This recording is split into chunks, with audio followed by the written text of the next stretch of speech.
belle soirée d'été s'est transformée en cauchemar dans la ville reine. Une autre fusillade, il y en a eu plus de 200 depuis le début de l'année. Un homme dans la vingtaine a été abattu par balle à Toronto. 2 autres fusillades ont éclaté la nuit dernière. Parmi ces 6 fusillades, 3 ont été mortelles. Le nombre de blessures par arme à feu a doublé au cours des 4 dernières années.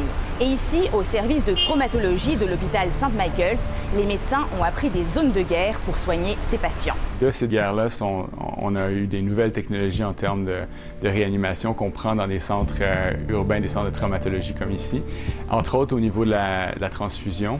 Le service a mis en place un protocole de transfusion massive pour permettre d'avoir du sang disponible plus rapidement. On a un porteur dédié qui est là seulement pour emmener une glacière avec les produits sanguins immédiatement et continuer en continu plutôt que d'avoir à commander au laboratoire. Il y a aussi une machine qui envoie directement au laboratoire les composants sanguins, comme le plasma par exemple, dont une victime a besoin pour accélérer la coagulation de son sang.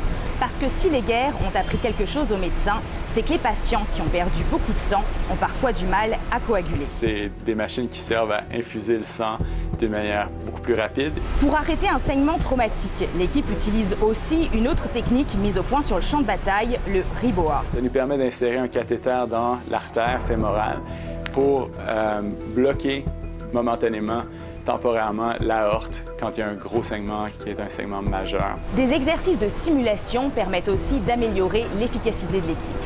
Sur cette image, vous voyez des outils de traçage qui suivent des membres de l'équipe en train de soigner un patient en salle de traumatologie. Ça a permis de voir leurs allées et venues pour ensuite mieux disposer les équipements dans la salle et éviter les chocs entre les membres du personnel. Et même hors de la salle de traumatologie, des mesures ont été prises en cas de fusillade, notamment à cause de la présence des gangs de rue. Donc la sécurité, la police va contrôler très strictement l'accès à la salle d'urgence pour qu'on n'ait pas justement une situation où quelqu'un arrive pour un règlement de compte. Toronto a déjà connu 200 fusillades cette année qui ont fait une vingtaine de morts.